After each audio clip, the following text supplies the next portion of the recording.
Hi, this is Bruce Buffer, your voice of the Octagon, and you're listening to MMA Mental.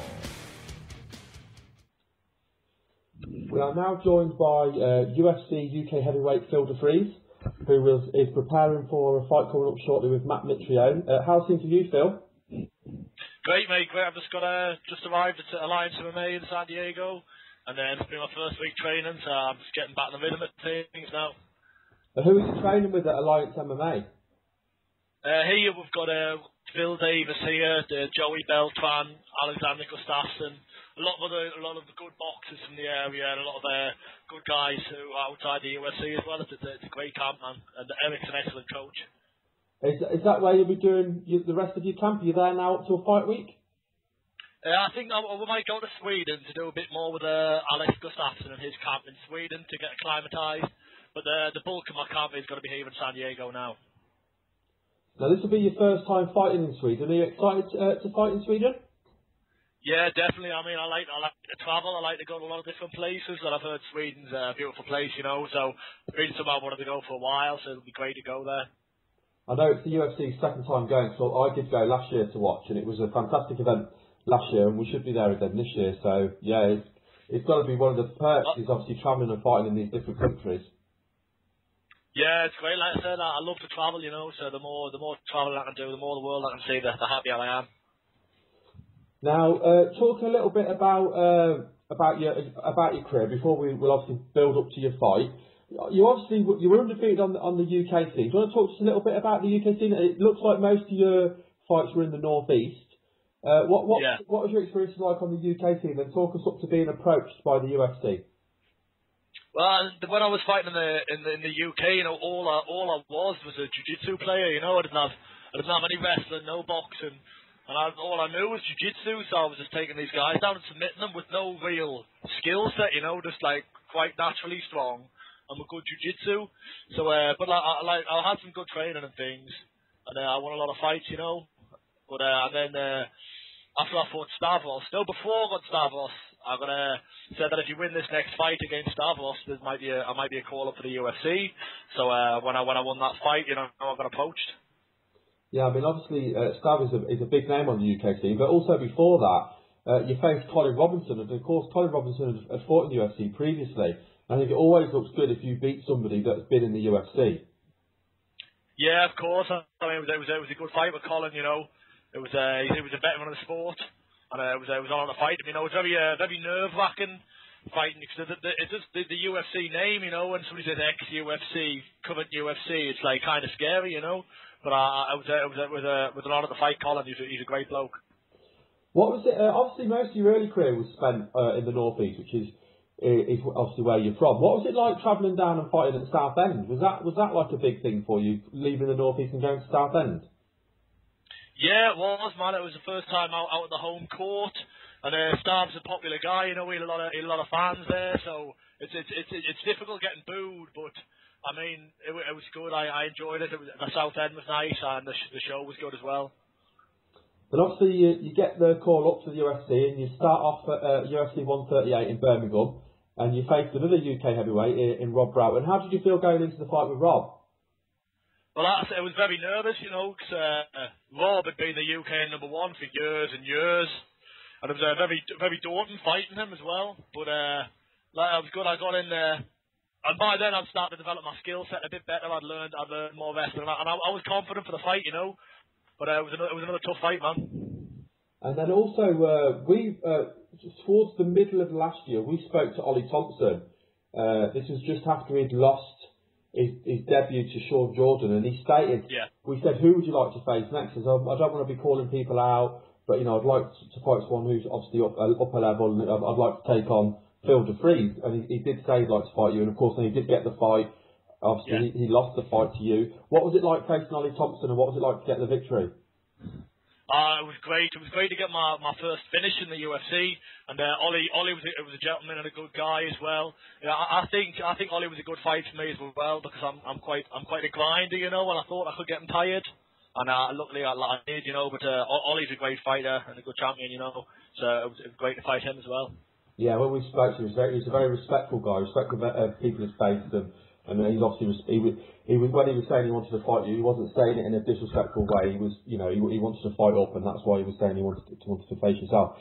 Now, obviously, you've got a fight coming up shortly with Matt Mitrione in about 5 or 6 weeks. Now, we'll talk a little bit about Mitrione, but I just wanted to get your take. There's obviously been quite a lot of news this week about fighters being released from the UFC, and there's been some pretty big names released, and there's been some big UK guys released. Does that add extra pressure to you, knowing what the UFC is doing with the way they're releasing people at the moment? Well, I suppose, but it's always the same pressure, man. I always go out there and I throw down, I want to fight, I want to be entertaining. I'd rather be face down on the canvas than lose a decision, So, I don't care, I'll throw down. If what happens, happens, so it's good. Did you feel that's how your last fight played out with Todd Duffy? You went in there and obviously it didn't go your way, but you threw down. Because you started off pretty well in that fight, didn't you? You started off strong. Yeah. Yeah, I did. I haven't watched it yet. I'll have to watch it soon. But I went out. I made a few mistakes. I covered up a little bit too much, and I could have started faster. I was trying to get the Todd tight as well. Where I could have started faster, but it was good, man. I threw down, top guy. He threw down, entertaining fight. I'm glad it happened. And what's it been like fighting over in the States as well? I mean, you fought at some, massive fight venues with Las Vegas and LA and California. What's it been like fighting in the US? Oh, it's great. It's great. I mean, I like the fans over here. It just sounds good. You fought at the MGM, you fought at the Staples Center. These are world renowned stadiums. It's great. It's a hell of an experience. And like I said, I love the American people. They're nice people, and it's great. And like I said, I like to travel. Like to see the world. Honest question for you: when you had your first fight back in 2009, Gateshead Tide and Wear against Darren Towler, did you ever imagine fighting in Vegas, the MGM for the UFC, way back then?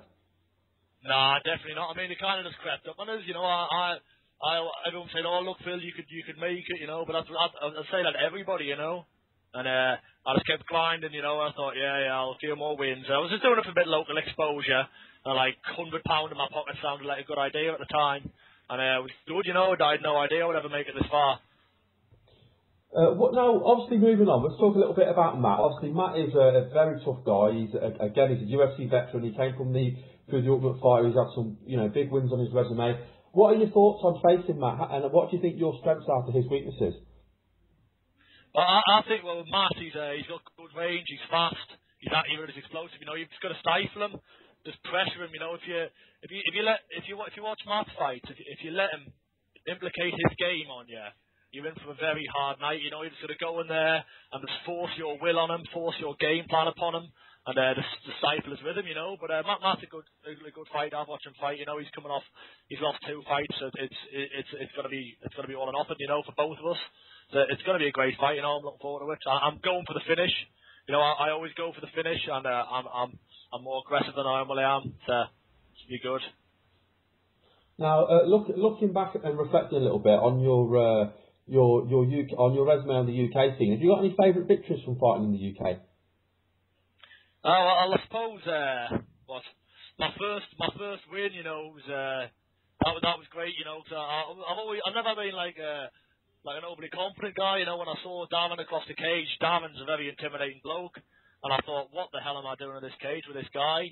And then I won, and that was massive. That first one, that really got me, But at that one, and the start victory was nice. My first one away from home, and obviously I knew I might get signed, So probably my first one and my last one on the UK scene. They were big fights, And also, obviously you're training in the US to help you get ready for this fight. What camp do you train with when you're in the UK?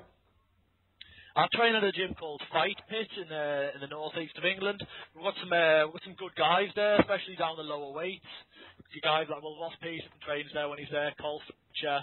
I've got a good heavyweight who's just won his first local title, James Mulheaven. He's my main training partner out in the UK, and he's great for it. He's a real talent to watch. But it's Fight Pit, Shiny Rowan. We've got some great guys like Kurt Warburton there as well. A lot of UFC guys, ex-UFC guys, and top UK guys now, man. Yeah, I know of James as well. He's just had a big win over Paul Taylor, hasn't he? And he looked very impressive doing that. And he's won the Meg for the cage title, which is I think the biggest promotion in the northeast. Yeah, it is. Like James is excellent, man. He's going places 100%. If I had to fight James for one of my first few fights, he probably would beat me the way like I was. He's excellent. He's going places. There's nobody in the UK scene going to do anything with him. Is he one to watch then? Is he one for us to look out for?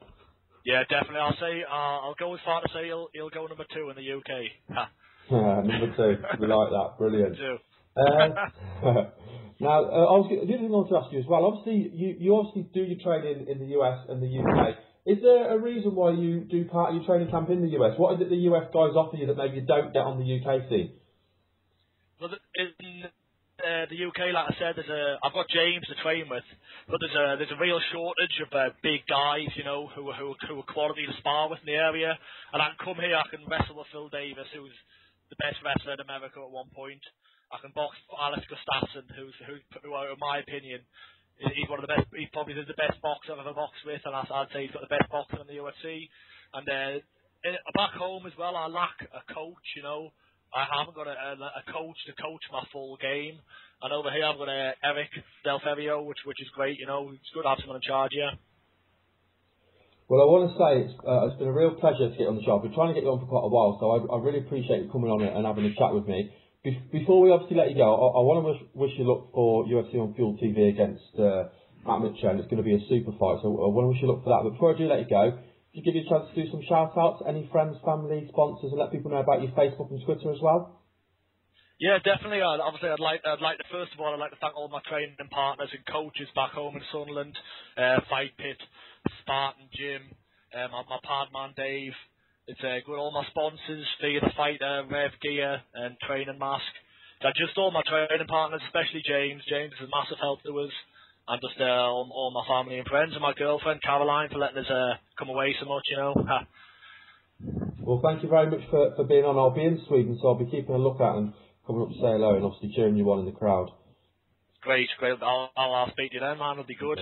So, I'm going for the finish of this fight. You can watch it first round. Looking forward to it. Speak to you soon then, Phil. Good luck. Speak to you soon, mate. It's been great speaking to you, mate. Thank you. Bye, mate. Bye.